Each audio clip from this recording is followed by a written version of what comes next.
If you're new to my channel, I'm the leading itemization expert, coach and analyst. I've helped players reach top global ranks and improve their ELO, and I'm here to do the same for you.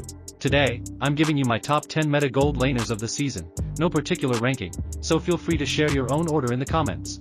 Ruby and other unconventional gold laners won't be included in this list. Oh my god! But they might just get their own content soon if this video gets enough love. So, don't forget to like, share, and spread the word to friends and family. Let's get into it. Starting with Moskov. His global presence and late-game potential is what makes him a top pick. For itemization, begin with armor boots, as it's the most essential item in the landing phase. Followed by corrosion side for attack speed and slowing effect. Remember to prioritize the component crossbow as it offers the most value. Golden Staff is another must-have for Moskov. Each basic attack reduces the cooldown of his Abyss Walker and Spear of Misery by 0.8 seconds. With Golden Staff's passive, you get extra hits, making these skills cooldown even faster. For the third damage item, go for Demon Hunter Sword to complete the trinity of damage. Here's the rest of the build. Tank Emblem is the optimal emblem for a short-range marksman like Moskov because the shorter your range the more exposed you are to damage. In this game, the enemy team has a ton of magic damage and Rose Gold Meteor is clearly not enough. Our future top global should have bought Athena's shield. Wanwan was initially labeled as non-meta or one of the weakest marksmen by analysts making tier lists, until BennyQT showed her potential in game. This is a good reminder to be cautious about what you believe. Many analysts simply articulate what seems obvious and present it as fact. What you see in these lists is often not an objective truth but rather a biased and subjective interpretation. You should always apply critical thinking. The top players don't know how to itemize. But how did they become pros if they don't know how to itemize, you might ask? Here's the thing, they have good macro and micro skills, but their itemization is not always the best. It's not like you can't see them making itemization mistakes. You can totally see them buying questionable items. I encourage you to reevaluate your pre-existing knowledge because it might be outdated or inaccurate. I also invite you to engage your critical thinking skills. For Wanwan, you might be unsure which emblem to use, Assassin Emblem or Marksman Emblem. The answer is either. We are using the Tank Emblem. It's perfect for marksmen who focus on buying DPS items but tend to neglect defense. It may seem counterintuitive, but it makes perfect sense. Even as a marksman, you need some durability, yet your item slots are reserved for damage items. The landing phase is when marksmen are most vulnerable. Ask yourself, do you need more damage or more defense in the early game? Why do you think steel lead plates rose in popularity?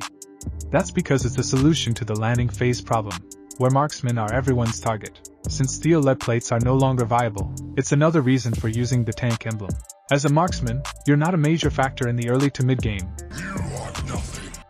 You're essentially a happy meal for assassins. Your goal in this phase is to make it a stalemate, using defense stats to offset the enemy assassin's power spike until you hit your own power spike in the late game. Here's the rest of my recommended build. For the emblem setup, we don't use agility because movement speed doesn't affect Wanwan when she's pouncing. Her mobility comes from her attack speed. Instead, we opt for vitality and the tank emblem for a smoother landing phase. And yes, vitality talent is better than firmness talent as far as durability is concerned. Firmness is another dead stat. Next up is Claude. He has always stayed in the meta and his damage output has nothing to do with it. In fact, many marksmen deal significantly more damage than he does, making damage one of his lesser attributes. What truly makes Claude a strong marksman is his elusiveness, which makes him hard to catch, and his strong lane management skills. He is also compatible with Purify, a highly effective battle spell in the current meta that is dominated by heavy crowd control heroes. For his first damage item, we go with Corrosion Scythe, as it's ideal for lane management and clearing minion waves. This aligns with Claude's role as a strong lane manager. Demon Hunter Sword only comes second since it's not effective for lane management, while team fights and killings only come later. Then we pick Golden Staff to crank up his damage output. The Assassin Emblem, after all the nerfs, is no longer a good choice. Instead, we use the Tank Emblem, which is great for marksmen because it gives them extra durability. Here's the full build. Marksmen, despite having the range, they still need defense because they tend to be the priority target, and if you don't have any defense you're an easy pick-off. You might get away with neglecting defense against less experienced players, but to win against more experienced opponents, your itemization needs to be spot on in order to get some edge. Another meta gold laner is Harith.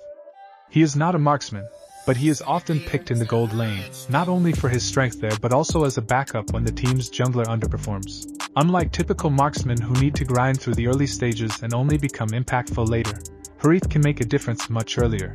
Additionally, he uses Purify, making him even harder to deal with. Starlium's Scythe is one of his core items as it provides mana sustain, cooldown reduction, and spammable true damage, thanks to his low cooldown skills. Feather of Heaven, the attack speed to hasten the cooldown of enhanced basic attacks. Concentrated energy for the 20% hybrid lifesteal, allowing Harith to recover health during T-fights. Here is my recommended build. Divine Glaive is optional. Get this if they have heavy magic resistance. We are switching to support Emblem for the CDR and better mobility.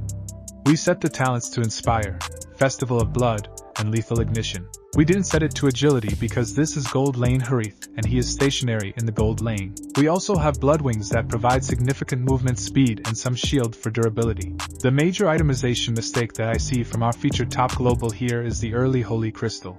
I understand why he buys it early. He is trying to boost the true damage of Starlium's Scythe. Here's the thing, Starlium's Scythe and Holy Crystal are false combo items. You also have to take into account the price. It's like 1.5 items. Any 1.5 items would give you so much more stats. On top of that, Starlium's Scythe actually has more value as a standalone item. That's because of the free 100 true damage. It's no longer dependent on getting more magic items. Remember, the old Calamity Reaper has 120% true damage scaling, while the Starlium's Scythe only has 100% true damage scaling. That's a big nerf for stacking magic power items to boost the true damage. As you can see, there is some form of diminishing marginal return. It doesn't mean that you can't buy magic items. What I'm saying is that it's no longer optimal to chase that true damage. Next in line is Melissa. Be careful when copying what you see in esports and top global players.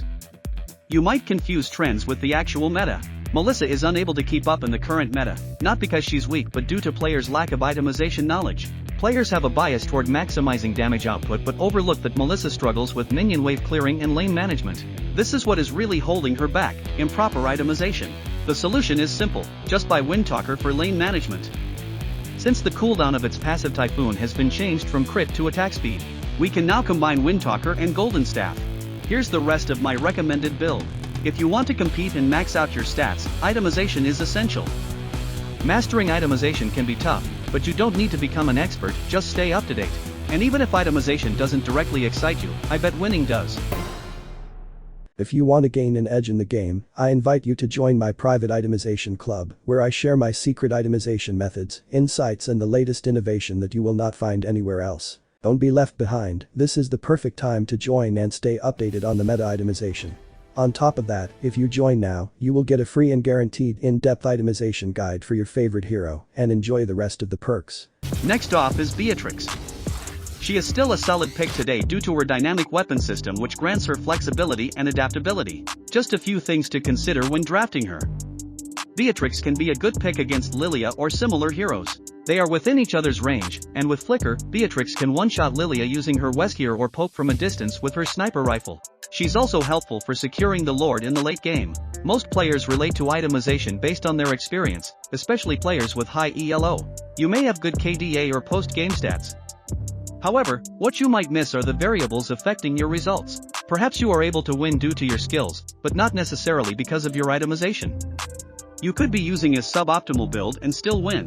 You have to realize that the majority of the players are inexperienced and that could be one of the variables you overlooked. You may not have the tools and fundamentals to correctly interpret your own experience, especially when it comes to itemization. Understand that the player's ELO and their itemization knowledge are not proportional. Your itemization didn't grow along with your in-game skills from playing thousands of games. I could give you a basic itemization quiz and you would not know the answers. For instance, did you know that Thrill, Swift, and Firmness are dead stats? I bet you didn't, because you can't tell if they're dead stats just by playing. If you think that they can be good depending on the situation, the numbers would prove you're wrong. Itemization is not something you can intuit because you have high ELO. Itemization is a different ballgame. Let's get straight to her build, take a gander. Avoid Swift Boots. Beatrix is not even a DPS type hero. This item does not make any sense for her. For her damage items, immediately get Fury Hammer and Legion Sword. Then upgrade to Hunter Strike and grab an extra Fury Hammer. A common mistake I see is rushing Blade of Despair. It's an expensive item, be cost efficient with your itemization. Spend your gold wisely and only buy it in the late game when gold flow is much faster. It's not a game, it's a rich thing.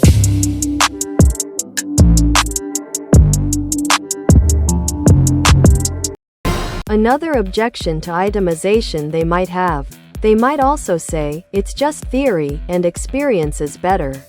Here's the thing. You might mistake theory as merely someone's imagination or opinion.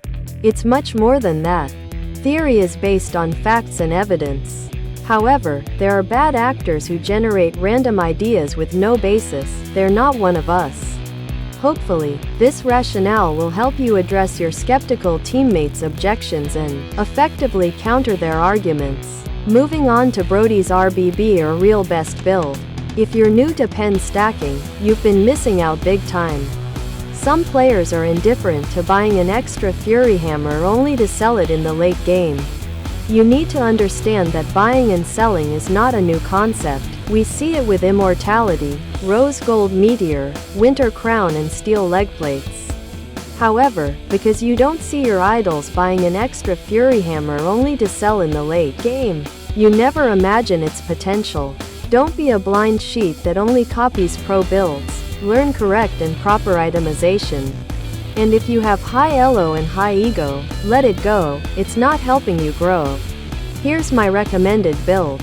Fury Hammer is the most cost-efficient pen item and that is why we buy an extra Fury Hammer. Most of the time you won't have to sell it, the game will be over by the time you will have to sell it to make room for your final item. Blade of the Heptases gives you an extra damage but for one time only as it has 5 seconds to cool down. Demon Hunter Sword is better as it gives you unlimited extra damage. Yes, Blade of the Heptases has +1/5 pen, but you only need 2 hits from Demon Hunter Sword to outscale the Blade of the Heptases. Another common itemization mistake players continue to make is buying Malefic Roar too early. Wait for the late game when they have enough armor. For most marksmen, Malefic Roar is only good as the last and final item, ideally after you've built your attack speed items. For Brody, however, it's a bit more technical since he isn't reliant on attack speed and has limited options for damage. It's better to focus on utility and defense items first. You may get Malefic Roar as your 4th item or later. Fun fact, 95 physical defense Malefic Roar's percentage penetration value is equal to 30 flat penetration.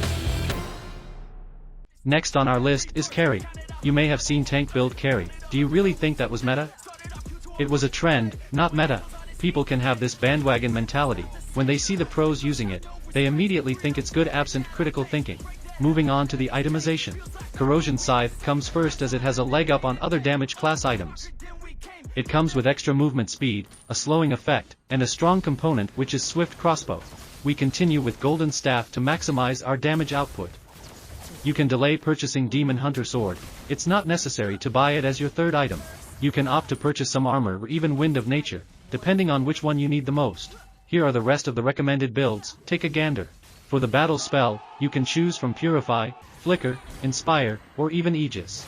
Stop using Spellvamp. Karrie's true damage was nerfed, you regenerate more from lifesteal now. Interestingly, you might still see top players using Festival of Blood or the Fighter Emblem. They hold outdated knowledge. Playing improves your game sense, but not your itemization. That's just a fact. If you want to carry the game, you need a balanced build. Focusing solely on damage output limits your potential as it restricts you from playing as aggressively as you'd like. And don't confuse reckless gameplay with true aggressive play.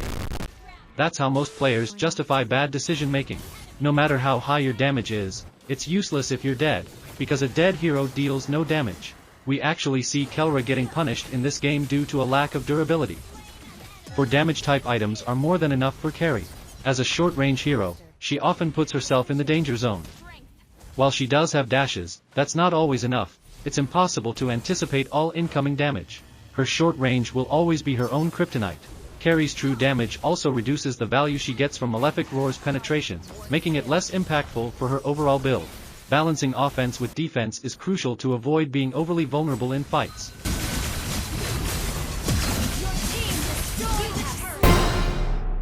Next on our list is Bruno. He is one of those heroes that are simple and easy to itemize, but for some reason, players still find ways to mess up his build. Here's a common misconception about itemization. Some players might tell you that there's no such thing as a real best build, it's all about the situation and playstyle, and then you see them using the wrong build in the wrong situation. You also see players with the same playstyle using different builds. This isn't so much about different playstyles but rather a knowledge gap between players. Take this example from a top global player. He's using Malefic Roar as his third damage item. However, the enemy team doesn't have enough armor to justify Malefic Roar, making it the wrong item in this situation. What does this say about his playstyle? That he likes to nerf himself, or it's due to the lack of itemization knowledge? They might also say that macro and micro skills are more impactful than itemization. This is a false assumption. For most players, their macro and micro skills are already dialed down and their competency level is already up there. What's lacking is their itemization knowledge. Fun fact, there's little to no difference between Epical Glories and Mythical Immortals' itemization know-how. This happens because they never take the time to re-evaluate their pre-existing knowledge. Here is my recommended build. We prioritize Haas Claw because it strikes a perfect balance between DPS and sustain, allowing for an aggressive playstyle.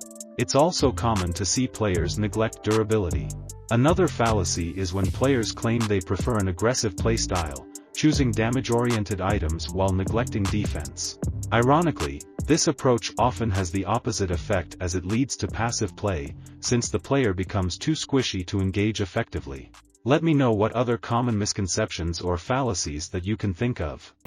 All I'm offering is the truth. This is the perfect time to join and stay updated on the meta itemization.